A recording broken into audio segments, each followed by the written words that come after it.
దేవుని నామానికి మహిమ కలుగును గాక. ప్రభువైన యేసుక్రీస్తు వారి నామములో మీ అందరికీ వందనాలు.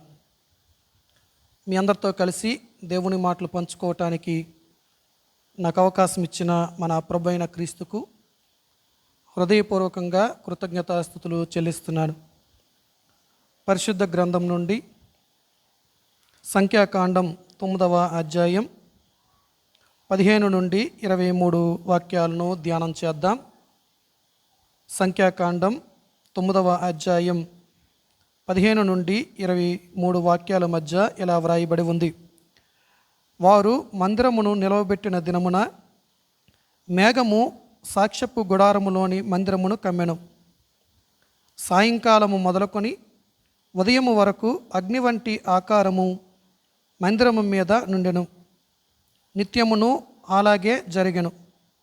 మేఘము మందిరమును కమ్మెను. రాత్రి యందు అగ్ని వంటి ఆకారము కనబడెను. ఆ మేఘము గుడారము మీద నుండి పైకెత్తబడినప్పుడు ఇశ్రాయేలీయులు ప్రయాణమై సాగిరి. ఆ మేఘము ఎక్కడ నిలిచెనో అక్కడనే ఇశ్రాయేలీయులు తమ గుడారములను వేసుకొనిరి. యెహోవా నోటి మాట చొప్పున ఇశ్రాయేలీయులు ప్రయాణమై సాగిరి. యెహోవా నోటి మాట చొప్పున వారు తమ గుడారములు వేసుకొనిరి.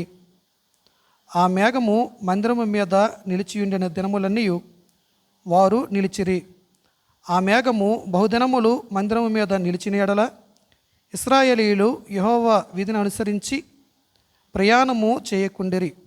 మేఘము కొన్ని దినములు మందిరము మీద నిలిచిన ఎడల వారును నిలిచిరి. యెహోవా నోటి మాట చొప్పుననే నిలిచిరి. యెహోవా నోటి మాట చొప్పుననే ప్రయాణము చేసిరి. అలాగే మేఘము సాయంకాలము మొదలుకొని ఉదయం వరకు నిలిచిన ఎడల ఉదయమందు ఆ మేఘము పైకెత్తబడగానే వారు ప్రయాణము చేసిరి. పగలేమి రాత్రేమి ఆ మేఘము పైకెత్తబడినప్పుడే వారు ప్రయాణము చేసిరి. ఆ మేఘము 2 దినములు కానీ 1 నెల కానీ ఏడాది కానీ తడువు చేసి మందిరము మీద నిలిచిన ఎడల ఇశ్రాయేలీయులు ప్రయాణము చేయక తమ గుడారములో నిలిచిరి. అది ఎత్తబడినప్పుడు వారు ప్రయాణము చేసిరి. యెహోవా మాట చొప్పున వారు తమ గుడారములను వేసుకొనిరి. యెహోవా మాట చొప్పున వారు ప్రయాణము చేసిరి. మోషే ద్వారా యెహోవా చెప్పిన మాటను బట్టి యెహోవా ఆజ్ఞ అనుసరించి నడిచిరి.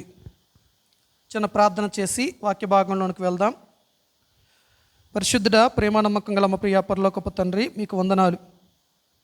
గత 3 దినాలుగా ఒక కుటుంబంలో భార్యాభర్తలు ఎలాగూ తమ జీవితాలను కట్టుకోవాలో నేర్పిస్తూ వచ్చావు. అందును బట్టి మీకు వందనాలు. మేము పాటించాల్సినటువంటి విధులను వాక్యపు వెలుగులో మేము ఎలాగూ పాటించాలో, ఏది మా జీవితానికి శ్రేయస్కరమో, ఏది మా జీవితాలను పాడు చేసేదో మీ సేవకుల ద్వారా స్పష్టంగా మాకు వినిపింపచేశారు. అందును బట్టి మీకు వేలాది వందనాలు చెల్లించుకుంటున్నాం. ప్రవ్వా, చివరి దినము రాత్రి కాలంలో చివరి ప్రసంగంలో ప్రవ్వా మీ యొక్క ఆధిపత్యాన్ని మేము కోరుకుంటున్నాం. నిల్చున్న నేను అల్పుడును అయోగ్యుడును. నా మాటలు ఎవరిని బ్రతికింప చేయవు కనుక మీరే రండి, నా యందుండండి. నా తలంపును మీ తలంపుగా, నా ఆలోచనను మీ ఆలోచనగా, నా మాటను మీ మాటగా ఉంచి మీ ప్రజల జీవితాన్ని నా జీవితాన్ని కట్టి మమ్మల్ని తృప్తిపరచమని, మంచి కుటుంబాలుగా మేము స్థిరపడటానికి మమ్మల్ని మీరే మీ వాక్కు చేత కట్టమని వేడుతూ మీ చేతులకు సమయాన్ని, స్థలాన్ని, నీ ప్రజలను నన్ను అప్పగిస్తూ మీ పాదాల చెంత నజరేయుడు మా రక్షకుడైన యేసు నామములో ప్రార్థన ముగిస్తున్నాను పరమ తండ్రి, ఆమెన్. చదువుకున్న ఈ వాక్య భాగము ఒక పెద్ద కుటుంబానికి సంబంధించిన వాక్య భాగం. ఎవరు ఈ పెద్ద కుటుంబం అంటే 18వ వాక్యంలో ఉంది కదా, ఇశ్రాయేలీయులు. ఎందుకు ఈ ఇశ్రాయేలీయులను పెద్ద కుటుంబం అని అన్నానంటే, ఈ ఇశ్రాయేలీయులు ఐగుప్తు అనేటటువంటి ఒక దేశము నుండి కనాను అనేటటువంటి ఒక దేశానికి ప్రయాణాన్ని ప్రారంభించారు. ఈ ప్రయాణాన్ని ప్రారంభించినటువంటి ఈ జనులు ఏదో కొద్ది మందిగా ప్రయాణం ప్రారంభించలేదు. చాలా ఎక్కువ మందిగా వీరు ప్రయాణాన్ని ప్రారంభించారు. ఎంతమంది ఈ కుటుంబంలో సభ్యులుగా ఉండి ఉండొచ్చు అంటే, ఇదే సంఖ్యాకాండములో మొదటి అధ్యాయాన్ని బట్టి చూడగా 45వ వాక్యములో కొంతమందిని గూర్చినటువంటి మాటలు అక్కడ వ్రాయబడి ఉంది. ఎవరు అంటే 20 ఏళ్ళు దాటి యుద్ధ ప్రావీణ్యత కలిగినటువంటి వ్యక్తులను గూర్చినటువంటి లెక్క కట్టగా, ఆ లెక్క ఎంతమందిగా తేలింది అంటే 6,03,550 మందిగా తేలిందంట. 20 ఏళ్ళు దాటినటువంటి యుద్ధ ప్రావీణ్యత కలిగినటువంటి వ్యక్తుల లెక్క 6 లక్షల పైబడినట్టుగా ఇక్కడ ఉండగా, మరి యుద్ధ ప్రావీణ్యత లేనివారు ఎంతమంది ఉన్నారు, ముసలి వాళ్ళు ఎంతమంది ఉంటారు, యుద్ధంలో పొందలేనటువంటి లేవీ గోత్రికులు ఎంతమంది ఉండుంటారు, 20 సంవత్సరాల లోపు ఉన్న పిల్లలు ఎంతమంది ఉండుంటారు, వీరందరితో పాటు ఆడవాళ్ళు కూడా చాలామందే ఉండి ఉంటారు.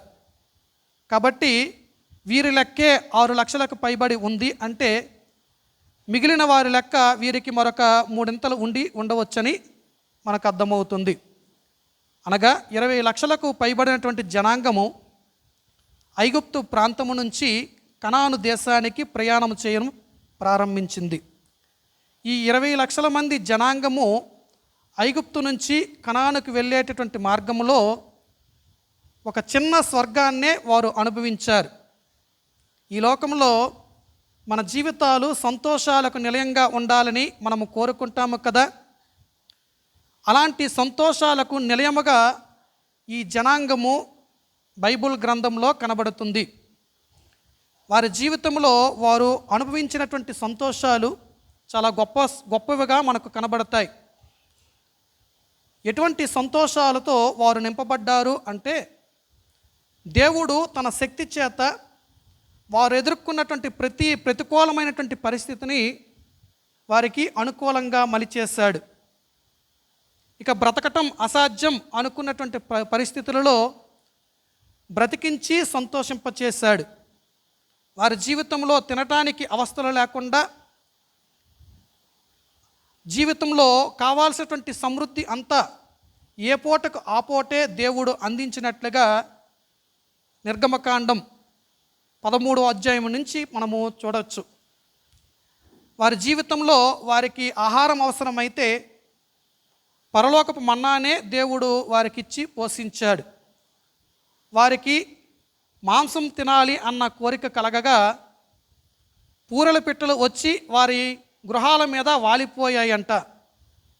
శత్రువు వారికి ఎదురైనప్పుడు దేవుడే వారికి ముందుగా నిలిచి శత్రువు పైన జయజీవితాన్ని అనుగ్రహించేటటువంటి పరిస్థితులు వారు చూచారు. నీరే లేనటువంటి సమయంలో బండ నుంచి నీటిని వారు పొందుకున్నారు. చేదైనటువంటి మారా నీటిని మధురమైనటువంటి నీరుగా వారు తాగినట్లుగా బైబుల్ చెబుతుంది. ఇలాంటి అనుభవాలు వారి జీవితంలో ఎన్నో వారు చూడటం అన్నది వారి జీవితంలో సంతోషాలకు నిలయముగా మనము గుర్తించవచ్చును. కనుకనే వీరు అనుభవించిన పరిస్థితులు, వీరు ఆ అరణ్యములో ఎదుర్కొన్నటువంటి లేక దేవుని ద్వారా పొందుకున్నటువంటి ప్రతి పరిస్థితిని మనం ఏమని పిలవచ్చు అంటే, ఒక చిన్న స్వర్గముగా వారు అనుభవించారు అని పిలవవచ్చును. కనుక ఇట్టి సంతోషాలకు వారు నిలయముగా మారటానికి కొన్ని ప్రత్యేకమైనటువంటి కారణాలే ఉన్నాయి. వారి జీవితంలో 40 సంవత్సరాలు వారు కాలినడకన ప్రయాణము చేసినా వారి బట్ట మాయలేదని, అలాగే వారి కాళ్ళు వాపులు పుట్టలేదని వారిని గూర్చినటువంటి సాక్ష్యము కూడా ద్వితీయోపదేశ కాండంలో ఉంది. కనుక ఇన్ని గొప్ప అనుభవాలు వారి జీవితంలో వారు పొందుకోవటానికి ఒక చిన్న స్వర్గాన్నే వారు తమ జీవితంలో అనుభవించటానికి ఒక ప్రత్యేకమైనటువంటి కారణమే ఉంది. వారిలోనూ కూడా నష్టాలు కష్టాలు అనుభవించినటువంటి జనాంగము కొంతమంది ఉన్నారు. ఎవరు అంటే, దేవునికి ఇష్టలుగా బ్రతకక, దేవుని పైన తిరుగుబాటు చేసి, దైవ సేవకుల పైన తిరుగుబాటు చేసి, సనుగుకొని దేవునికి కోపము పుట్టించి దేవుని కోపాగ్నికి బయలైనటువంటి వారు కూడా ఉన్నారు. కొన్ని సందర్భాలలో దేవుడు వారిని అగ్నిచేత కాల్చేసేటటువంటి పరిస్థితులు కూడా ఉన్నాయి. భూమి వారిని అమాంతంగా మింగేసేటటువంటి సంఘటనలు కూడా జరిగాయి.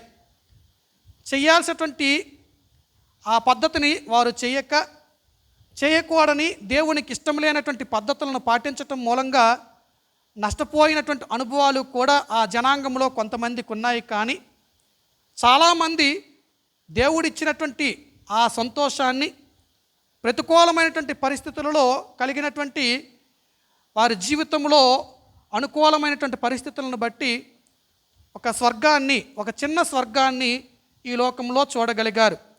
ఇవన్నీ నేను ఎందుకు మీకు చెబుతున్నానంటే 20 లక్షల జనాంగానికి పైబడినటువంటి ఆ కుటుంబాన్నే ఒక స్వర్గముగా ఈ లోకంలో దేవుడు నడిపించగా, 4-5 మహా అయితే 10 మంది ఉంటాం మన కుటుంబాల్లో. మనలను ఒక స్వర్గ సంబంధమైనటువంటి సంతోషాలతో ఈ దేవుడు నడిపించలేడా అంటే ఖచ్చితంగా నడిపించగలడు. కానీ మన జీవితంలో మనం నడవాల్సినటువంటి నడవడిక, మనం చూపించాల్సినటువంటి విధేయత, మనం బ్రతకాల్సినటువంటి బ్రతకలేక సంతోషాన్ని సుఖాన్ని కోల్పోయి చూడాల్సినటువంటి స్వర్గాన్ని లోకంలో చూడకూడని నరకపు అనుభవాలని లోకంలో చూస్తున్నాం. కనుక ఈ రోజున దేవుని మందిరములో దేవుని మాటలు వింటున్నటువంటి నీవు ఈ లోకములో ఒక చిన్న స్వర్గాన్ని అనుభవించుట కొరకు, నీ కుటుంబంలో ఒక చిన్న స్వర్గాన్ని నిలుపుట కొరకు పాటించాల్సినటువంటి విధులను ఇశ్రాయేలును చూచి నీవు పాటించాల్సినటువంటి అవసరం ఉంది. మరి ఇశ్రాయేలీలు పాటించినటువంటి విధులేంటి అంటే, మనం చదువుకున్నటువంటి వాక్య భాగములో ఈ ఇశ్రాయేలీలు 4 విధులను పాటిస్తున్నట్లుగా మనకు కనబడుతుంది. 4 వీరు సంబంధాలు కలిగి ఉన్నారు. ఈ రోజున మన జీవితాల్లో ఈ సంబంధాలు మనము కలిగి ఉంటే మన కుటుంబాలు కూడా ఒక చిన్న స్వర్గంగా మారిపోతాయి. ఈ సంబంధాలు లేక కుటుంబాలలో అనుభవించకూడనివి, చూడకూడనివి, వినకూడనివి, ఊహలలో లేనివి కూడా జరిగేటటువంటి అనుభవాలు చాలామందికి ఉంటున్నాయి. కనుక దేవుని మందిరములోనికి దైవాశిస్సుల కోసం వచ్చినటువంటి నీవు ఆ దైవాశిస్సులు పొందుకోవటం ఎలాగో, ఆ దైవాశిస్సులు నీ కుటుంబానికి అందించటం ఎలాగో సంఖ్యాకాండంలో 9వ అధ్యాయములో ఇశ్రాయేలీలు నేర్పిస్తున్నటువంటి పాఠము ద్వారా నీవు నేర్చుకొని నీకు ఆశీర్వాదం, నీ కుటుంబానికి సంతోషం, నీ ఇంటినే ఒక స్వర్గముగా మార్చుకున్నటకు నీవు సిద్ధపరచుకోవాలి. ఈ రోజున ఇశ్రాయేలీలు తమ జీవితంలో 20,000 మంది ఉన్నా వారు ఒక చిన్న స్వర్గాన్నే చూచారు అని చెబుతున్నాను. 20,000 మంది కలిసి ప్రయాణం చేశారు అంటే అది ఎంత గొప్పతనమో. ఎందుకంటే 20 మంది కలిసి ప్రయాణం చేశారనుకోండి, అందులో 2 ఆడవాళ్ళు 18 మంది మగవాళ్ళు ఉన్నారనుకోండి, రోజుకు 20 గొడవలు అవుతాయి. 20 మంది మగవాళ్ళు అయితే గొడవలు జరగకపోవచ్చు, కానీ ఆ 20 మందిలో 2 ఆడాలు ఉంటే సరిపోతుంది, విపరీతమైనటువంటి గొడవలు జరిగిపోతాయి. 100 మంది మగవాళ్ళు కలిసి ఒక దగ్గర జీవించవచ్చు, కానీ 2 ఆడవాళ్ళు ఒక దగ్గర బ్రతకటం అంటే చాలా కష్టమే. దాదాపు 20 లక్షల మందిలో 6,000 మందికి పైగా ఆడవాళ్ళు ఉంటారు. అయినా వారి మధ్యన గొడవలు జరగలేదు, సంతోషంగా వారు ప్రయాణం చేయగలిగారు అని ఖచ్చితంగా చెప్పవచ్చును. వారి మధ్యనే గొడవలు ఉంటే వారు కనాను వరకు వెళ్ళేవారా, మోసే వారిని నడిపించగలిగేవాడా? ఏ గొడవలు లేవు కాబట్టే ప్రశాంతంగా వారిని నడిపించటానికి మోషేకి ఒక అవకాశం దొరికింది. అలాంటి గొడవలు లేని ప్రశాంతకరమైనటువంటి వాతావరణం వారి మధ్యన ఉండటానికి కూడా ఈ ప్రత్యేకమైనటువంటి కారణాలే కారణం. ఏంటా ప్రత్యేకమైనటువంటి కారణాలు అంటే, వీరి జీవితంలో వీరు కలిగి ఉండేటటువంటి 4 సంబంధాలను గూర్చి మనం చదువుకున్నటువంటి వాక్య భాగం చెబుతుంది. ఆ సంబంధాలు ఏంటో మనము ఒకసారి ధ్యానం చేద్దాం. చూడండి, మొదటి సంబంధము 9వ అధ్యాయం 15వ వాక్యం. వారు మందిరమును నిలవబెట్టిన దినమున అని ఉంది. ఇక్కడ వీరు కలిగి ఉన్న మొదటి సంబంధం ఏంటంటే, మందిరముతో సంబంధము కలిగిన వారుగా ఉన్నారు. ఏ కుటుంబము మందిరముతో సంబంధము కలిగిన కుటుంబముగా ఉంటుందో ఆ కుటుంబము సంతోషాలకు నిలయంగా మారుతుంది అని ఖచ్చితంగా చెప్పవచ్చును. ఇశ్రాయేలీలో సంతోషం నిలవటానికి గల కారణం ఏంటంట? ఈ ఇశ్రాయేలు అనేటటువంటి ఈ కుటుంబములో మందిరముతో సంబంధాలు కలిగినటువంటి అనుభవం ఉంది కనుక వీరి జీవితంలో సంతోషాలు అన్నవి వీరికి చేరువయ్యాయి. దేవుని మందిరానికి చేరువగా బ్రతికేటటువంటి అలవాట్లు, అనుభవాలు విశ్వాసులుగా మనకు ఉండాలి. దేవుని మందిరం అనే ప్రస్తావన వచ్చేసరికి ఏదో ఒక ఆటంకం అనేది మన జీవితంలో కలుగుతుంది. దేవుని మందిరానికి వచ్చేటటువంటి సమయంలోనే ఎమర్జెన్సీ పనులన్నీ కూడా మన జీవితంలో మనకు తగులుతాయి. దేవుని మందిరానికి ఒక పక్క రావాల్సి ఉంది, వేరొక పక్కకు వెళ్తే మనకు వారమంతటికి సరిపోయేటటువంటి లాభార్జన వస్తుంది. ఇప్పుడు మన నిర్ణయాలు ఎలాగుంటాయి? ఈ రోజు కాకపోతే దేవుని మందిరానికి రేపు వెళ్ళొచ్చు, ఈరోజు మిస్ అయిపోతే వారమంతా కూడా పోషించబడేటటువంటి సంపాదనను మనం కోల్పోతాము కదా అని మందిరాన్నే పక్కన పెట్టేసి లాభార్జన కోసమే వెళ్ళిపోయేటటువంటి అనుభవాలు మనలో చాలామంది దగ్గర ఉన్నాయి. ఈ రోజున ఇట్టి అనుభవాలు ఒకవేళ నీ దగ్గర ఉంటే ఇశ్రాయేలీలు అట్టి అలవాట్లను, అనుభవాలను మానుకొని దేవుని మందిరానికే ప్రాధాన్యత ఇవ్వాలి అన్న పాఠాన్ని ఈ సంఖ్యాకాండము ద్వారా నీకు, నాకు, మనకు నేర్పిస్తున్నారు. ఎందుకంటే దేవుని మందిరము వారి జీవితంలో వారి మధ్యన ఉండటం మూలంగా వారు కొన్ని ప్రత్యేకమైనటువంటి జయాలను వారు చూడగలిగారు.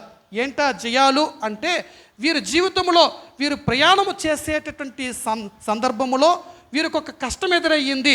ఎంత కష్టం అంటే, వారి జీవితంలో వారి ప్రాణాలపైనే ఆశ కోల్పోయినంత కష్టం వారికి వచ్చింది.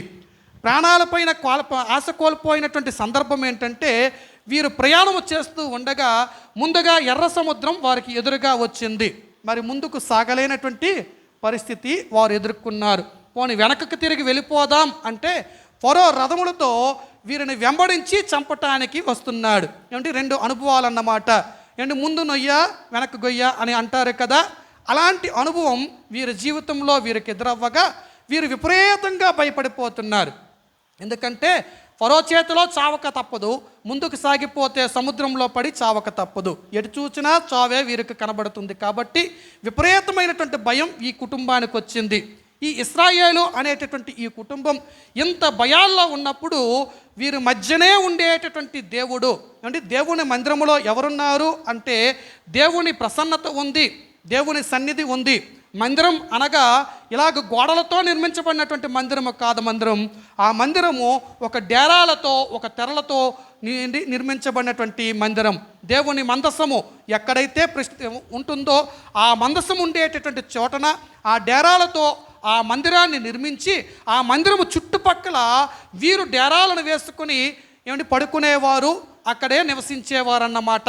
ఈ ప్రయాణములో, ఇలాంటి ప్రయాణములో దేవుని మందిరముతో వీరు కలిగి ఉండేటటువంటి ఈ సందర్భంలో దేవుని మందిరము వీరికి ఇచ్చినటువంటి రక్షణ ఏంటో తెలిసిన, వెనక వస్తున్నటువంటి ఫరో నుంచి సంరక్షించటము కొరకు దేవుని మందిరములో ఉండేటటువంటి దేవుడు యెహోవా దూతగా ప్రత్యక్షమై వెనకకు వచ్చాడు. దేవుని మందిరము ద్వారా వీరు పొందుకున్నటువంటి మేలేంటంటే, వీరు నడిచేటటువంటి త్రోవను ఆ యెహోవా దూతే చూపించేదిగా కనబడుతుంది. అంతేకాదు ఆ యెహోవా దూతగా ఉండేటటువంటి ఆ దేవుడు ముందుండి నడిపించటమే కాదు, అవసరం వచ్చినప్పుడు, ఆపద వచ్చినప్పుడు, ఆపద కలిగించేటటువంటి వానికి, ఆపద పొందుకోబోయేటటువంటి ఈ జనాంగానికి మధ్యన అడ్డుగా వచ్చి నిలిచేటటువంటి అనుభవాలు వీరు ప్రత్యక్షంగా చూచారు. ఈ రోజున ఈ లోకంలో బ్రతికేటటువంటి మన జీవితానికి ఆపదలు రావు అని అనటానికే అవకాశం లేదు. ఎందుకంటే లోకంలో పుట్టినటువంటి ప్రతి ఒక్కరికి ఏదో ఒక రూపంలో ఆపద సంభవించేటటువంటి అవకాశం ఉంది. నీకు, నీ కుటుంబానికి కూడా ఆపదలు సంభవిస్తాయి.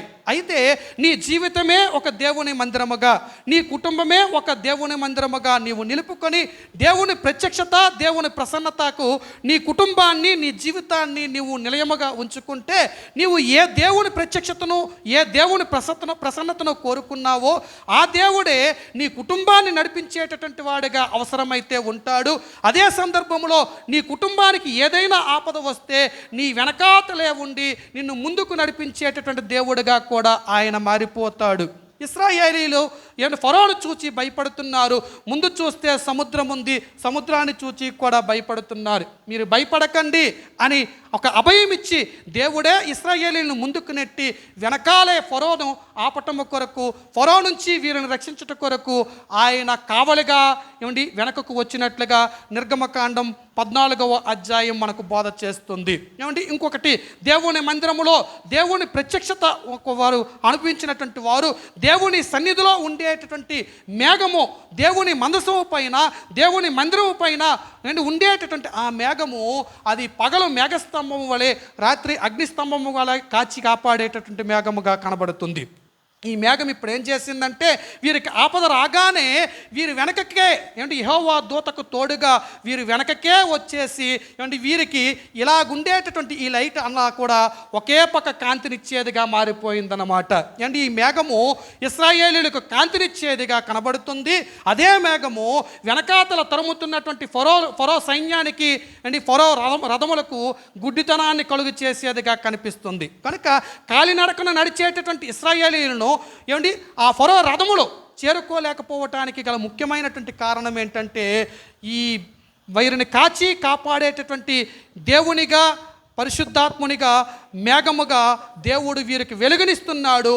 అదే సందర్భములో శత్రువుకు గుడ్డితనము కలుగు చేస్తున్నాడు. ఎంత గొప్ప సంరక్షణ!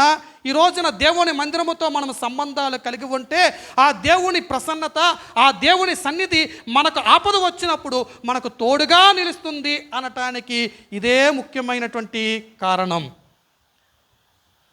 20 లక్షలకు మంది పైగా ప్రయాణము చేసేటటువంటి ఈ జనాంగము సురక్షితముగా ప్రయాణాలు చేయటానికి గల కారణం ఏంటంటే వీరి మధ్యన ఉండేటటువంటి దేవుడు వారికి మార్గమై ఉండేవాడు. ఆపద వచ్చినప్పుడు వారిని ముందుకు నెట్టి ఆ ఆపదను ఆపటానికి దేవుడే వారికి సంరక్షకుడిగా మారేవాడు. అవసరాన్ని బట్టి ఎదుటివారికి గుడ్డితనము కలుగు చేసి వీరికి చూపునిచ్చి ముందుకు నడిపించేటటువంటి వాడిగా ఉన్నాడు. అయితే వెనక నుండేటటువంటి సమస్య పరిష్కారం అయిపోయింది, మంచిదే. మరి వీరు ముందుకు సాగటం ఎలాగా? ముందు చూస్తే సముద్రం ఉంది, ఈ సముద్రంలో పడినా చావాల్సిందే కదా అంటే దేవుడు వెనకనున్న వారిని ఆపి వీరిని ముందుకు నెట్టి మీరు వెళ్ళి సముద్రంలో కలిసిపోండి అని విడిచిపెట్టలేదండి. వీరి జీవితాలను సంరక్షించటానికి బలమైనటువంటి ఈదురుగాలను రప్పించాడంట. తూర్పుగాలను రప్పించి సముద్రాన్ని చీల్చేశాడు. సముద్రంలో వీరు ఫ్రీగా నడిచేటటువంటి అవకాశం లేక బురద గుంటలు పడి ఉన్నాయన్నటువంటి సంగతి గ్రహించినటువంటి దేవుడు ఆ సముద్రంలో ఉండేటటువంటి బురద గుంటలను అది ఆరిన నేలగా మార్చడం కోసం ఈ తూర్పుగాలులను ఆ నేలపైకి పంపించి ఒక్క పూటలోనే సముద్రాన్ని ఆరిపోజేశాడంట.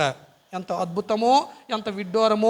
వారి జీవితంలో వారు అనుకున్నారా మన జీవితంలో మనము వింతలను చూడటానికి లేక సృష్టిలో కలిగి ఉండేటటువంటి కొన్ని విడ్డూరాలను చూడటానికి మనము టూర్లకు వెళ్తూ ఉంటాం. వీరు టూర్లకు వెళ్ళాల్సినటువంటి పనే లేదు. ఒక వింతను దేవుడు చూపించాడు. ఏంటా వింత అంటే గోడల చేత నిర్మించబడినటువంటి, నీళ్ళ చేత నిర్మించబడినటువంటి గోడను చూపించాడు దేవుడు. ఎక్కడైనా చూస్తారా? వీరు తాకితే నీరు వీరి చేతికి తగులుతుంది, కానీ ఆ నీరు వీరిని ముంచేదిగా మారటం లేదు. ఎంత గొప్ప అద్భుతమో! దేవుని సన్నిధిలో బ్రతికేటటువంటి వారికి కొన్ని సందర్భాల్లో అనిపిస్తుంది, ఇక నా పని అయిపోయింది, నా జీవితంలో నేను తప్పించుకునేటటువంటి అవకాశమే లేదు, నా బ్రతుకులో నాకు ఇంకా వెలుగు లేదు, నా బ్రతుకులో నాకు ఇంకా మరణించాల్సినటువంటి అనుభవాలే ఎదురవుతాయి, ఇంకా నేను చావటం కంటే ఇంకా వేరే మార్గమే నాకు కనిపించటం లేదు అన్నట్లుగా పరిస్థితులు, దినాలు మన ఎదుట కనిపించి మనల్ని భయపెట్టేవిగా ఉండొచ్చు. కానీ నీవు దేవుని మందిరముతో సంబంధం పెట్టుకున్న అనుభవం కలిగి ఉంటే ఖచ్చితంగా నీవు కలిగి ఉన్న సంబంధము అది నిన్ను కాపాడుతుంది. నీవు నమ్ముకున్న దేవుడు, నీవు సంబంధం పెట్టుకున్న దేవుడు ఆయన చేతకాని దేవుడు కాదండి. ఆయన సృష్టిలో విడ్డూరాలు చేయగలిగినటువంటి దేవుడు. మనుషులమైనటువంటి మనకు కొన్ని సందర్భాలు అసాధ్యం అని అనిపించవచ్చు. నేను కలిగి ఉండేటటువంటి ఈ దరిద్రత, నేను కలిగి ఉండేటటువంటి ఈ బాధలలో నుంచి మరి నేను రాలేను అని నీ మనస్సాక్షి నీకు బోధ చేయొచ్చు. కానీ దేవుడు తలుచుకుంటే నీ బాధలు ఆయన ఎదుట ఏపాటివి.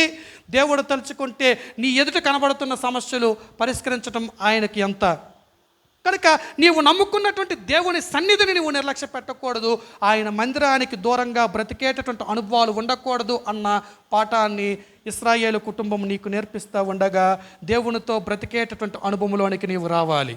ఎందుకంటే ఆ దేవుని సన్నిధి నీ జీవితంలో నీకు ఎదురైన ఏ పరిస్థితినైనా నీకు అనుకూలంగా మార్చేస్తుంది.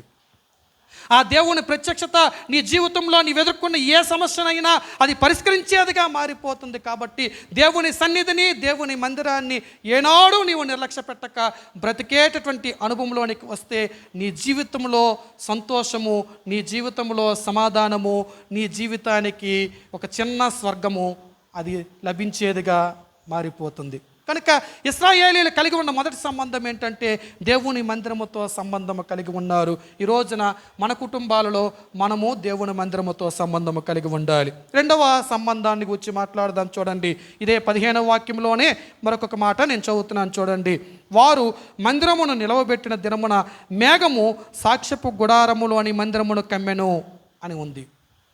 అంటే వీరు కలిగి ఉన్న రెండవ సంబంధం ఏంటంటే మేఘముతో సంబంధము కలిగి ఉన్నారు. ఇదే మేఘాన్ని అపోస్తలుడైన పౌలు కొరింథీయులకు రాసిన పత్రికలో 10వ అధ్యాయం, 1 కొరింథీ 10వ అధ్యాయంలో పరిశుద్ధాత్మకు గుర్తుగా సూచిస్తున్నాడు. నిజానికి ఈ మేఘానికి ఉన్న ప్రత్యేకతను చూస్తే ఇది పరిశుద్ధాత్మకు గుర్తు అని ఖచ్చితంగా మనమే చెప్పవచ్చును. ఎందుకంటే సాధారణంగా మేఘాలు ఎలా ఉంటాయి అంటే నీటితో నిండి ఉంటాయి. ఈ మేఘము నీటితో నిండి ఉన్న మేఘమే అయినా ఎండ దెబ్బ నుంచి వారిని కాపాడేదిగా ఒక సందర్భంలో ఉంటుంది. అదే సందర్భములో చీకటిలో నుంచి వెలుగును ప్రసాదించేటటువంటి మేఘముగా కనబడుతుంది. అంటే ఈ మేఘానికి ఏదో శక్తి ఉన్నట్లుగా మనం గమనించవచ్చును. ఇట్టి శక్తి పరిశుద్ధాత్మ దేవునికి మాత్రమే ఉంది. వీరి జీవితంలో వీరు నడిచేటటువంటి ప్రతి నడకను కూడా సూచించేదిగా కూడా మేఘము కనబడుతుంది. మేఘము ఎత్తబడినప్పుడు వీరు ప్రయాణమై సాగుతున్నారు. మేఘము నిలిచినప్పుడు వీరు నిలుస్తున్నారు. మేఘము ఒకరోజు నిలిస్తే ఒకరోజు నిలుస్తున్నారు. మేఘము 2 రోజులు నిలిస్తే 2 రోజులు నిలుస్తున్నారు. మేఘము 1 నెల నిలిస్తే 1 నెల నిలుస్తున్నారు. మేఘము 1 సంవత్సరం నిలిస్తే 1 సంవత్సరం నిలుస్తున్నారు. మేఘము మేఘము మేఘము మేఘము అని మేఘ సూచనను బట్టి ప్రయాణము చేసేటటువంటి అనుభవాలు వీరి జీవితంలో కనబడుతున్నాయి. ఈ రోజున పరిశుద్ధాత్మ దేవుడే మన జీవితంలో నడిపించటానికి చేస్తున్నటువంటి కార్యాలన్నీ కూడా ఈ మేఘము చేస్తున్నట్లుగా మనం గమనించవచ్చును. కనుక మన జీవితంలో మనం కలిగి ఉండాల్సినటువంటి రెండవ సంబంధం దేనితో అయి ఉండాలి? పరిశుద్ధాత్మతో సంబంధం కలిగి ఉండాలి. అండి, ఈ లోకంలో పరిశుద్ధాత్మతో సంబంధం కలిగి ఉన్న కుటుంబాలు చాలా నెమ్మదిని పొందుతాయి. ఎందుకో చెప్పనా? ఈ పరిశుద్ధాత్మ దేవుడు ఒక గొప్ప కార్యం చేస్తాడంట మనుషుల మధ్యన ఉండి. కుటుంబాల్లో ఉన్న పరిశుద్ధాత్మ దేవుడు చేసేటటువంటి కార్యం ఏంటంట? ఆయన పాపమును గూర్చి, నీతిని గూర్చి, తీర్పును గూర్చి ఒప్పింపచేసేటటువంటి వాడిగా ఉంటాడు. ఒక కుటుంబం బాగుండాలి అంటే ఆ కుటుంబంలో పరిశుద్ధాత్మతో సంబంధాలు కలిగినటువంటి వ్యక్తులు ఉండాలి. భార్యాభర్తల మధ్య పరిశుద్ధాత్మ దేవునికి అనుమతి ఉండాలి. అంటే పిల్లల మధ్య, తల్లిదండ్రుల మధ్య పరిశుద్ధాత్మ దేవునితో సంబంధం కలిగినటువంటి అనుభవాలు ఉండాలి. అలాంటి అనుభవాలు కలిగినటువంటి కుటుంబాలు నిజంగా స్వర్గాన్నే చూస్తాయి.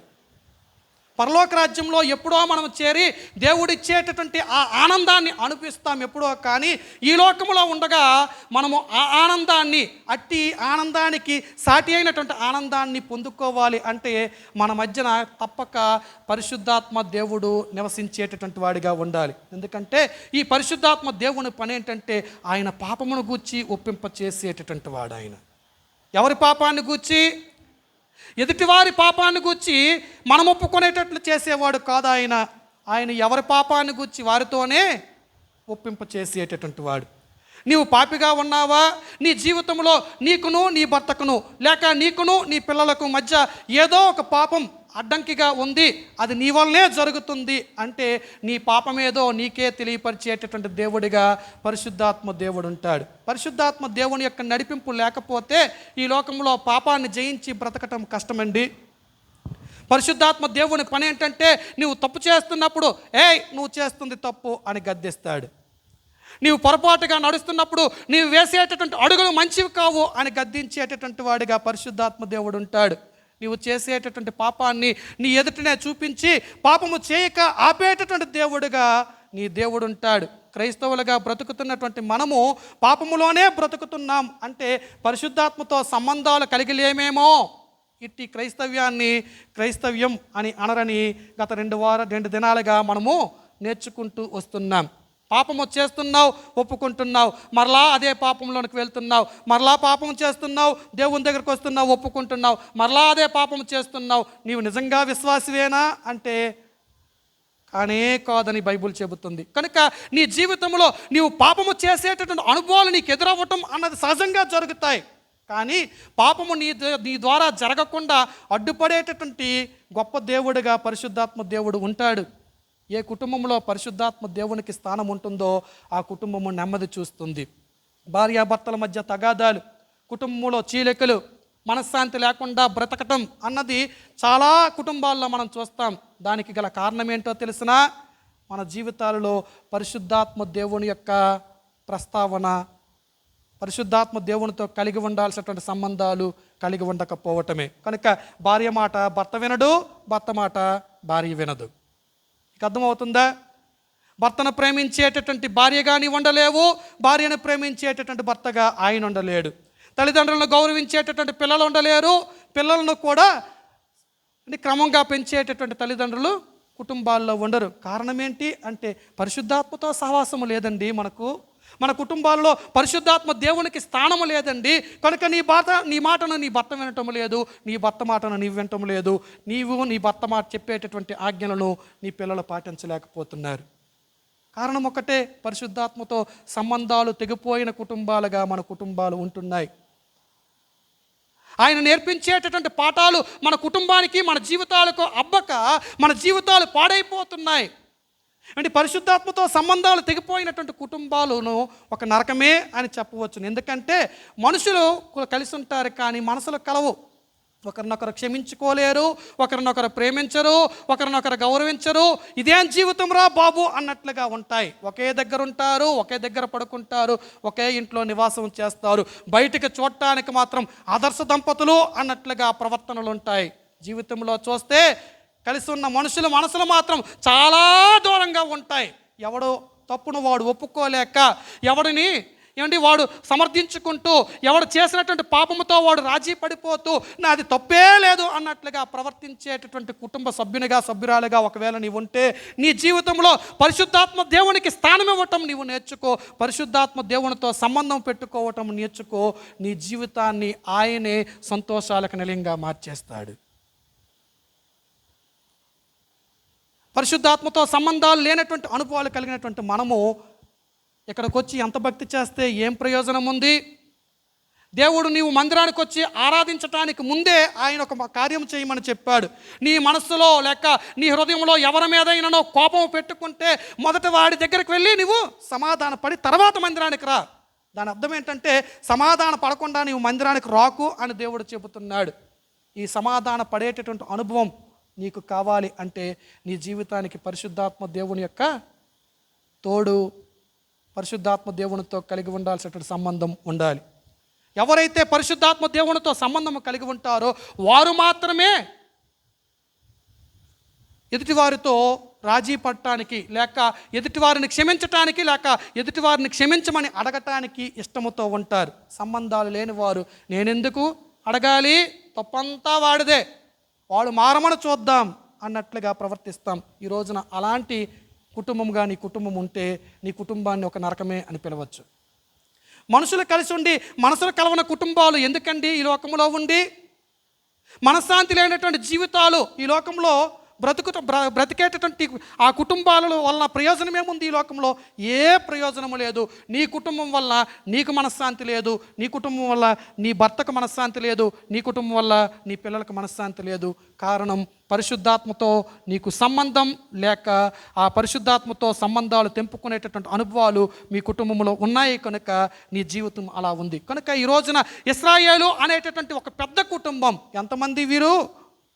20 లక్షలకు పైబడినటువంటి జనాంగం. వీరిలో కలతలు లేవే, గొడవలు పుట్టలేదే. గొడవలు పుడితే 40 సంవత్సరాలు నడవగలరా అంటే నడవలేరు. పుట్టకపోవటానికి గల కారణం ఏంటంటే వీరు మేఘముతో సంబంధం కలవారిగా ఉన్నారు. అర్థమవుతుందా? మొదటి సంబంధం దేంతో ఉంది? మందిరముతో సంబంధం కలిగిన వారిగా ఉన్నారు. రెండవ సంబంధము దేంతో ఉంది? మేఘముతో సంబంధం కలిగిన వారిగా ఉన్నారు. మూడవ సంబంధాన్ని గురించి మనం మాట్లాడదాం. చూడండి, ఏమండి ఇదే వాక్యములో మూడవ సంబంధాన్ని గూర్చినటువంటి మాటలను నేను చదువుతున్నాను. చూడండి, 9వ అధ్యాయం 18వ వాక్యం. 9వ అధ్యాయం 18వ వాక్యంలో ఇలా వ్రాయబడి ఉంది: యెహోవా నోటి మాట చొప్పున ఇశ్రాయేలీయులు ప్రయాణమై సాగిరి. ఏంటి వీరి జీవితంలో వీరు పెట్టుకున్న మూడవ సంబంధం ఏంటి? యెహోవా నోటి మాటతో సంబంధం, దేవుని వాక్యముతో సంబంధం మన కుటుంబాలకు అవసరం. ఈ లోకంలో ఒక చిన్న స్వర్గం మన కుటుంబంలోకి రావాలి అంటే మొదటిది మందిరముతో సంబంధం ఉండాలి, రెండవది పరిశుద్ధాత్మతో సంబంధం ఉండాలి, మూడవది దేవుని మాటతో సంబంధం ఉండాలి. అంటే దేవుని మాటను గూర్చి బైబిల్ ఏం చెబుతుంది? హెబ్రీయులకు రాసిన పత్రికలో ఈ దేవుని మాటను గూర్చి ఏంటి ఒక ప్రస్తావన వ్రాయబడి ఉంది. హెబ్రీయులకు రాసిన పత్రిక 4వ అధ్యాయం 12వ వాక్యాన్ని నేను చదువుతున్నాను చూడండి. ఎందుకనగా దేవుని వాక్యము సజీవమైన బలము గలది, రెండంచులు గల ఎటువంటి ఖడ్గము కంటెను వాడిగా ఉండి ప్రాణాత్మలను కీలను మూలుగను విభజించినంత మట్టుకు దూరుచు హృదయం యొక్క తలంపులు ఆలోచనలను శోధించుచున్నది అని వ్రాయబడి ఉంది. ఇక్కడేముంది అంట? దేవుని వాక్యానికి ఇచ్చినటువంటి పోలిక ఏంటంటే రెండంచుల గల వాడి గల ఖడ్గము కంటే వాడి అయినది. రెండంచులు కలిగినటువంటి ఖడ్గము కంటే వాడి అయినది అంటే ఇది ముట్టుకుంటే తెగిపోతుందన్నమాట. అంత వాడి కలిగినటువంటి ఖడ్గముతో దేవుని వాక్యాన్ని పోల్చాడు. ఇప్పుడు దేవుని వాక్యము మన జీవితంలో ఉండాలి అని ఇశ్రాయేలు కుటుంబం నేర్పిస్తుంది. వీరు యెహోవా మాట చొప్పునే నడుస్తున్నారు, యెహోవా మాట చొప్పునే నిలుస్తున్నారు, యెహోవా మాట చొప్పునే డేరాలు వేసుకుంటున్నారు. వీరి జీవితంలో దేవుని మాటకు ఎంతో ప్రాధాన్యత ఉంది. ఈ రోజున మన కుటుంబాలలో దేవుని మాటకు ప్రాధాన్యత ఉందా? దేవుని మాట మన జీవితాల్లోకి వచ్చినప్పుడు అది రెండు రకాలుగా పనిచేస్తుందంట. దేవుని మాటలు ఏమంటే మనుషుల జీవితాల్లో పనిచేసేటటువంటి విధానము అపోస్తుల కార్యముల గ్రంథంలో కనబడుతుంది. అపోస్తుల కార్యముల గ్రంథములో ఆది అపోస్తులు దేవుని మాటలు ప్రసంగించినప్పుడు ఆ మాటలు విన్నటువంటి ప్రజలు కన్నీరుతో వారు మారు మనస్సు పొందారంట. కన్నీరు కారుస్తూ విలపిస్తూ వారి జీవితాలను మార్చుకున్నట్లుగా అపోస్తుల కార్యముల గ్రంథం 2వ అధ్యాయం 37వ వాక్యం చెబుతుంది. దేవుని మాటలు మనుషుల జీవితాల్లోకి వచ్చి మనుషుల యొక్క తలంపులను, మనుషుల యొక్క ఆలోచనలను, మనుషుల యొక్క ఊహలను అది కోస్తా ఉన్నప్పుడు కలిగేటటువంటి అనుభవం ఏంటంట? కన్నీరు రావాలి. ఏమంటే ఖడ్గము చేత మనిషిని కోచినప్పుడు ఏమొస్తుంది? కన్నీరు వస్తుందా లేదా? ఆ బాధ కన్నీటిని తెప్పించాలి. ఆ బాధ కన్నీటిని తెప్పిస్తే ఆ కన్నీరు వెనకాతల ఒక గొప్ప కార్యం జరిగేటటువంటి అవకాశం ఉంది. అపోస్తలులు మాట్లాడుతున్నప్పుడు ప్రజల కన్నీరు పెట్టుకున్నారు. కన్నీరు పెట్టుకొని వారు రక్షణ అనుభవాన్ని తమ జీవితంలో వారు చూడగలిగారు. ఈ రోజున మన జీవితాలను మార్చటానికి, మన బ్రతుకులను కట్టడానికి దేవుడు తన వాడి అయిన రెండంచులు కలిగినటువంటి ఖడ్గమును మన జీవితంలోనికి ఆయన పంపించగా ఆ ఖడ్గము తాకినటువంటి ప్రతి ఒక్కరికి కూడా కలగాల్సినటువంటి అనుభవం ఏంటంటే కన్నీటి అనుభవం కలగాలి. దేవుని వాక్యం వింటున్నావు, దేవుని వాక్యము నీ దగ్గరకు నీ చెవుల్లోకి వస్తుంది, ఆ వాక్యము నీ జీవితంలో పనిచేస్తుందా? ప్రశ్నిస్తే పని చేయదు. ఎందుకంటే దేవుని వాక్యం మన చెవుల్లోకి రాకముందే మనం చెవులు మూసేసుకుంటాము కదా. అబ్బా సంఘంలోకి వస్తాం, ప్రార్థనలో పాల్పొందులు పొందుతాం, పాటల్లో పాల్పొందులు పొందుతాం, ఏమంటే అన్నీ బాగుంటాయి. కానీ వాక్యము ప్రారంభం అవ్వగానే ఏం చేస్తామని అంటే చెవులను మూసేసుకుంటాం. మనం మంచి గోడ చూసుకుని గోడకి ఇలాగ చేరబడి మూసుకోవాల్సినటువంటి కళ్ళు మూసుకోవాల్సిన చెవులు మూసుకొని ఏదో వింటున్నట్లుగా నటించేస్తాం. ప్రవర్తించే అనుభవాలు ఏవి? దేవుడే నీ జీవితాన్ని మార్చటానికి, దేవుడే నీ జీవితాన్ని కట్టడానికి, దేవుడే నీ కుటుంబాన్ని సంతోషాలకు నిలయంగా మార్చటానికి ఆయన వాక్కును నీ జీవితంలోనికి పంపిస్తూ ఉండగా ఆ వాక్కును విని మారేటటువంటి అనుభవం నీ జీవితంలో నీవు కలిగి ఉన్నప్పుడు నీ జీవితంలో చూడాల్సినటువంటి సంతోషాలను చూడగలుగుతావు. అయితే మన జీవితంలో దేవుని వాక్కు కన్నీటి అనుభవంలోనికి నడిపించక కోపాలలోనికి నడిపించేదిగా మారిపోతుంది. ఏమంటే దేవుని వాక్కు రెండు రకాలుగా పనిచేస్తుందని చెప్పాను కదా. మొదటి అనుభవం ఏంటంటే దేవుని వాక్కు ఏమంటే వాడి అయినటువంటి ఖడ్గముగా మన జీవితంలో మన తలంపులను, మన ఆలోచనలు కోస్తున్నప్పుడు ఆ వాడి అయినటువంటి ఖడ్గము యొక్క బాధకు మన జీవితంలో మన కళలో నుంచి కన్నీరు కారేటటువంటి అనుభవం ఒకటి వస్తే, ఇంకొక అనుభవం ఏంటంటే కోపం వచ్చేటటువంటి అనుభవం కూడా కొంతమందికి వస్తుందంట. అదే అపోస్తల కార్యముల గ్రంథంలో స్టెఫను అనేటటువంటి దైవజనుడు దేవుని వాక్యాన్ని ప్రకటన చేస్తూ ఉంటే దేవుని వాక్యం విన్నటువంటి జనులకు కోపం వచ్చేసిందంట. ఏమండి, వారు ఆ మాటలు విని కోపముతో మండిపడి అన్నటువంటి మాట అక్కడ ఉంటుంది. దేవుని వాక్యము ఒకరికి కన్నీరు పెట్టిస్తే ఇంకొకరికి కోపము కలిగించేదిగా ఉంది. ఈ రోజున కన్నీరు పెట్టేవారు జీవితంలో లాభపడతారు, కోపగించుకున్నవారు దేవుని కోపానికి గురైపోతారు. దేవుడు నీ జీవితాన్ని మార్చటానికి, నీ బ్రతుకును కట్టడానికి, నీ బ్రతుకులో తన సంతోషాన్ని నింపటానికి ఆయన వాక్యము ద్వారా నిన్ను కట్టే ప్రయత్నము చేసినప్పుడు కట్టబడేటటువంటి అనుభవంలోనికి నీవు రావాలి తప్ప కోపగించుకునేటటువంటి అనుభవం నీ దగ్గర ఉండకూడదు. అయితే సంఘాలలో కోపగించుకునే అనుభవాలే ఎక్కువైపోయాయండి. సేవకుని ద్వారా దేవుడు మాట్లాడుతూ నిన్ను మార్చే ప్రయత్నము చేసినప్పుడు, నీ జీవితాన్ని కట్టే ప్రయత్నము చేసినప్పుడు, తన మార్గంలోనికి నిన్ను మలచేటటువంటి ప్రయత్నము చేసినప్పుడు మారే అనుభవాలు మనకు మన దగ్గర లేక కోపగించుకునేటటువంటి అనుభవాలే మనకు ఎక్కువైపోయాయి. ఈ సేవకుడికి నా గురించి ఎవడో చెప్పేశాడు, అందుకే నా గురించే మాట్లాడుతున్నాడు. లేకపోతే నా అలవాట్లు ఈయనకి ఎలా తెలుస్తాయి, నా వ్యసనాలు ఈయనకి ఎలా తెలుస్తాయి, నేను చేసిన పనులు ఈయనకి ఎలా తెలుస్తాయి, నేను చేసినటువంటి పనులను నాకే ఎత్తి చూపెడుతూ నన్నే నిందిస్తాడా అని కోపగించుకొని సంఘాన్ని వదిలి, సమాజాన్ని వదిలి, సహవాసాన్ని వదిలి దేవుని మందిరానికి దూరం అయిపోయేటటువంటి అనుభవాలు సంఘాల్లో ఉన్న విశ్వాసులకు లేవా? ఉన్నాయి. కనుక బోధించాల్సినటువంటి బోధించినటువంటి సంఘాలకే వెళ్ళిపోయేటటువంటి అనుభవాలు కూడా చాలామందిలో కనబడుతున్నాయి.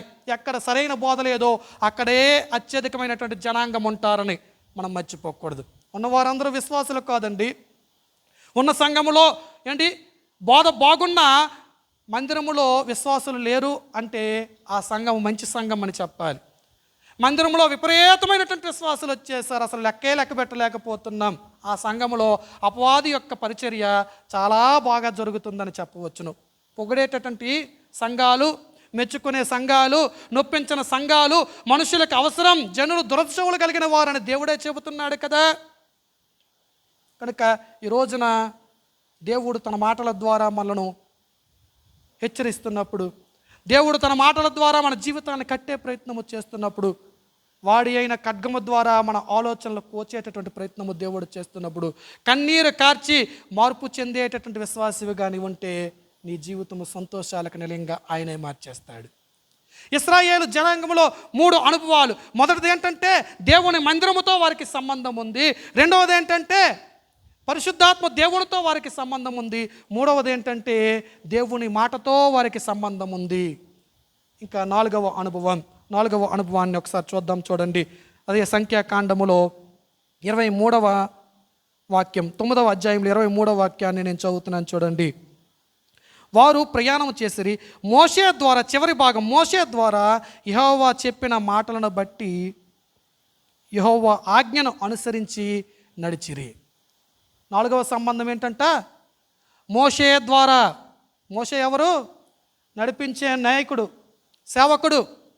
కుటుంబంలో కలిగి ఉండాల్సినటువంటి 4వ సంబంధం ఏంటంటే సేవకునితో సంబంధం కలిగి ఉండాలి. అంటే మొదటి 3 సంబంధాలు అవి ఏకపక్షమైనవి అయితే సేవకునితో సంబంధం మాత్రం అది ద్విపక్షాలకు చెందినది. సేవకునితో సంఘానికి మంచి సంబంధం ఉండాలి, సంఘముతో సేవకునికి కూడా మంచి సంబంధం ఉండాలి.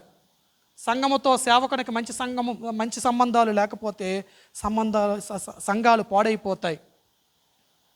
చాలా సంఘాలలో మంచి సంబంధాలు కలిగినటువంటి సేవకులు లేక సంఘాలు పాడైపోయినవిగా కనబడుతూ ఉన్నాయి. ఈ రోజున సంఘాన్ని నడిపించేటటువంటి సేవకుని యొక్క ప్రాధాన్యత ఎంత ముఖ్యమో సంఘంలో నడిచేటటువంటి విశ్వాసుల యొక్క ప్రాధాన్యత కూడా అంతే ముఖ్యం. ఈ రోజున సంఘాన్ని నడిపించేటటువంటి సేవకుడు ఎలాంటి సేవకుడిగా ఉండాలి అంటే మనం నేర్చుకుంటున్నాము కదా. కొలసీలకు రాసిన పత్రికలో మనం నేర్చుకున్నామా ఒక సేవకుని గూర్చి? ఎవరా సేవకుడు? ఎపఫ్రా అనేటటువంటి సేవకుడు. ఈ సేవకుడు సంఘానికి ఏం బోధించాడంట? సత్యమైనటువంటి బోధన బోధించాడు. పరలోక రాజ్యపు మాటలు చెప్పాడు, నిరీక్షణను గూర్చినటువంటి మాటలు చెప్పాడు, విశ్వాసాన్ని గూర్చినటువంటి మాటలు చెప్పాడు. ఇంకొకటి ఏంటి? సహోదర ప్రేమను గూర్చినటువంటి మాటలు చెప్పి చక్కగా నిర్మించాడు సంఘాన్ని. ఈ రోజున ప్రతి సంఘంలో కూడా ఎపఫ్రా వంటి సేవకులు అవసరం. నేటి సంఘాలలో సేవకులు ఎఫ్రా వంటి సేవ చేసేటటువంటి అనుభవాల్లో లేరండి. మనుషులు కూడా సేవకుడిని ఎలా ట్రీట్ చేస్తున్నారని అంటే ఏమండి, మనుషులు మాట్లాడుతున్నప్పుడు బాబు మా బాబు సరిగ్గా చదువుకోలేదు బాబు, వాడిని ఎక్కడైనా స్థిరపెడదాం అనుకుంటున్నాము, ఎక్కడ పెడదామన్నా వాడు సెటిల్ కావటం లేదు, వాడు ఎలాగ బ్రతుకుతాడో మాకు అర్థం కాక నేను సతమతం అవుతున్నాను, కనీసం నీతో తీసుకెళ్ళిపోతే వాడు అలాగైనా బ్రతుకుతాడేమో, తీసుకెళ్ళిపో బాబు అని చెప్పేటటువంటి తల్లిదండ్రులు ఉన్నారు. వారి ఊహలలో వారి ఆలోచనలో సేవకుడు అంటే ఎవరు? దండుకొని బ్రతికేవాడన్నమాట, బోధ చేసేవాడు కాదు. అందుకే ఆ మాటలు వస్తున్నాయి.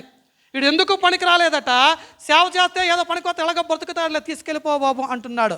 అంటే ఇది దండుకొని బ్రతికేటటువంటి ఒక మార్గం అని వాడు నిర్ణయించుకున్నాడు. తప్పు వాడిది కాదు, వాడు ఎదుట సేవకుల యొక్క ప్రవర్తన అలాగుంటుంది. ఈ రోజున ఒక సేవకుడిగా నీవు ఉన్నావు అంటే సమాజానికి నీ ఒక మంచి సందేశాన్ని ఇవ్వాలి తప్ప నీ ఒక చెడ్డ సందేశాన్ని ఇచ్చేటటువంటి సేవకుడిగా మారకూడదు. ఎక్కడైనా కూడికి పెట్టాలంటే మన బ్యాగులు నిండిపోవాలి, ముందు మన కడుపు నిండాలి తర్వాత అండి. అలాగైతేనే మనం సేవ చేస్తాం. సంఘములో తక్కువ వాడికి ఒక విలువ, ఎక్కువ వాడికి ఒక విలువ. బాగా దండిగా ఇచ్చేటటువంటి వాడిని ఒక చూపు చూస్తాం, ఏమీ ఇవ్వలేని వాడిని ఒక చూపు చూస్తాం. మనం చేసేటటువంటి సేవ దేవుని కోసం చేస్తున్నామా లేక మన కోసం చేస్తున్నామా ఆలోచన చేయాల్సిందే. ఏదో 4 రూపాయలు ఇచ్చిన వాడు ఇంట్లో కూడికి పెట్టుకోవాలంటే ఆసక్తితో పరిగెడతాం. 4 రూపాయలు ఇవ్వనటువంటి వ్యక్తి ఎవడో పిలిచాడు, కుటుంబంలో కూడికి పెట్టుకోవాలని ఆశపడ్డాడు, ఆసక్తి కనపరుస్తున్నామా? లేదు. మనము భోజన ప్రియులుగా ధనాన్ని సంపాదించేటటువంటి ఆలోచనతో సేవ చేసేటటువంటి అనుభవాలు సంఘాల్లో చాలామంది సేవకులు కలిగి ఉన్నారండి. ఒక దరిద్రుడు ఒక కూడికి పెట్టుకున్నాడు, వాడాస ఏంటి, సేవకుడు నా ఇంట్లోకి వస్తే, సేవకునితో పాటు సంఘం నా ఇంట్లోకి వస్తే నా ఇంట్లో ఉండేటటువంటి దరిద్రత పోయి దేవుడు నాతో ఉంటాడేమో అన్న ఆలోచనతో ఒక కూడికి పెట్టుకున్నాడు అనుకో. ఇప్పుడు వాడు ఇచ్చేవాడు కాదు, రూపాయి ఇవ్వలేడు, కడుపు నిండా భోజనం పెట్టలేడు. ఇప్పుడు ఈ సేవకుని మాటలు ఎలా ఉంటాయి చెప్పనా? సేవకుడు అంటాడు, అమ్మా నీ ఇంట్లో కూడికి పెట్టాలనుకుంటున్నావు, మంచిదే. ఇప్పుడు తిండి పెట్టలేదని తెలిసి సేవకుడికి, నీ ఇంట్లో కూడికి పెట్టాలనుకుంటున్నావు, మంచిదే, మేము అందరం వచ్చేస్తామమ్మా, 7 గంటలకు కూడికి పెట్టుకున్నావు కదా, మేము 7 అయ్యేసరికి అక్కడ ఉంటాం. అయితే నువ్వు మాత్రం ఎలా ఉండాలి, 7 గంటల వరకు నీ పనులన్నీ చూసుకొని 7 మేము వచ్చినప్పుడే నీవు ఆ కోడి పీకను ఇలా కత్తి పట్టుకొని కోయికు, ఆ పని ఏదో ముందే చేసి. ఏం చెప్తున్నా, ఏమింటిస్తున్నాడు? అమ్మా మేము వస్తున్నాం కానీ నువ్వు ఉత్తి చేతులతో పంపించడానికి వీల్లేదు, మా కడుపు నింపాలి, దేంతో అని, కోడితో నింపాలి. ఇలాంటి సేవ, ఇలాంటి పరిచర్య నీ జీవితంలో నీవు చేస్తే నీకు సంఘానికి ఉన్న సంబంధం ఏ సంబంధం అయి ఉంటుంది? అది ఏ సంబంధం? అది దేవునికి సంఘానికి మధ్య ఉన్న సంబంధాన్ని నీకు నీ సంఘానికి నీవు చూపించగలగాలి. ఏదో డబ్బు కోసమో లేక కడుపు నింపుకోవటం కోసమో పరిచర్య చేస్తే పరిచర్య మానుకోవటమే మంచిది. ఇందాక చెప్పాడు కదా అన్న, డబ్బు విషయంలో దేవుడు లెక్కలు అడుగుతాడు అన్నాడు కదా. గృహ నిర్వాహకత్వం అన్నది డబ్బు విషయంలోనే కాదండి, సంఘములో దేవుడు నీకు అప్పగించినటువంటి బాధ్యత విషయంలో కూడా అడుగుతాడు ఖచ్చితంగా.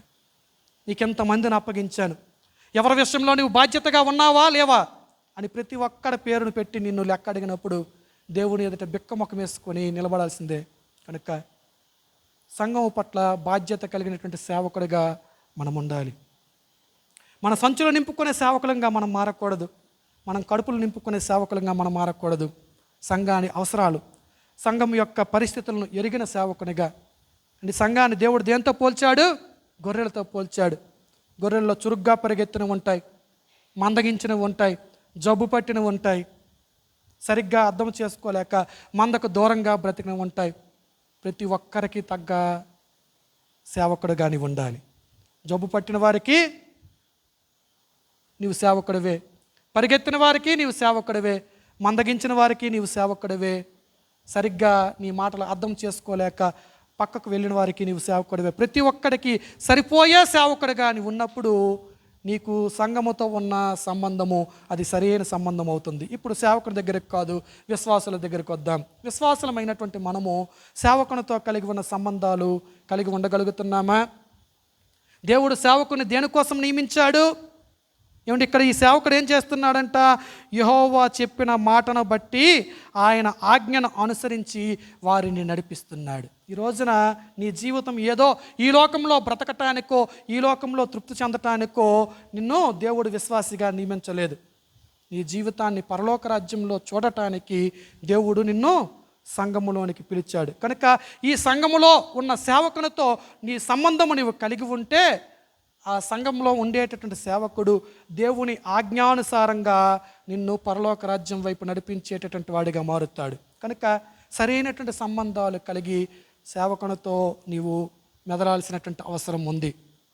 ఈ రోజున మన జీవితాలలో మనం పెట్టుకున్న సంబంధాలు ఇశ్రాయేలీయులు పెట్టుకున్న సంబంధాలతో సరిపోతున్నాయా? ఆలోచన చేద్దాం. వారైతే కొంతమంది అవిధేయత చూపించి అరణ్యంలో కూలిపోయారు, కానీ చాలా మట్టుకు ఒక చిన్న స్వర్గాన్ని ఈ లోకంలోనే చూసేశారు. ఎలాగో తెలిసిన దేవుని మందిరముతో వారికి సంబంధాలు ఉన్నాయి. ఎలాగో తెలిసిన పరిశుద్ధాత్మ దేవునితో వారు సంబంధం పెట్టుకున్నారు. ఎలాగో తెలిసిన దేవుని మాటతో వారికి సంబంధం ఉంది. ఎలాగో తెలిసిన దేవుని సేవకునితో వారు సంబంధం పెట్టుకున్నారు. కనుక ఈ రోజున ఈ 4 సంబంధాలు ఒకవేళ మన జీవితంలో లేకపోతే ఇక నుండైనా వీటితో సంబంధం పెట్టుకొని బ్రతకటానికి ప్రయత్నం చేద్దాం. మన జీవితాన్ని, మన కుటుంబాన్ని, మన ఇంటిని సంతోషాలకు నిలయంగా ఒక చిన్న స్వర్గంగా మార్చుకుందాం. ప్రార్థన చేసుకుందాం.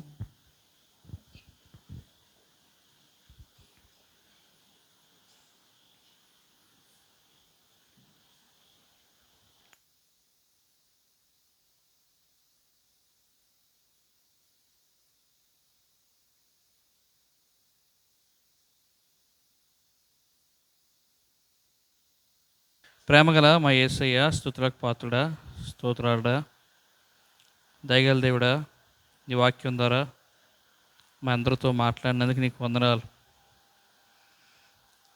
దేవా, ఇశ్రాయేలు ప్రజలు ప్రభా వారి నీ మందిరంతో సంబంధం కలిగి ఉన్నారు. వారి నీతో సంబంధం కలిగి ఉన్నారు. వారు సేవకులతో వారు సంబంధం కలిగి ఉన్నారు. ప్రభా దేవ, మేము కూడా మా యొక్క ఆత్మీయ జీవితాలని దేవ మంచిగా మేము కట్టుకోవడానికి, బలపడడానికి అనునిత్యము మీకు దగ్గరగా ఉండే భాగ్యం దయచేయండి.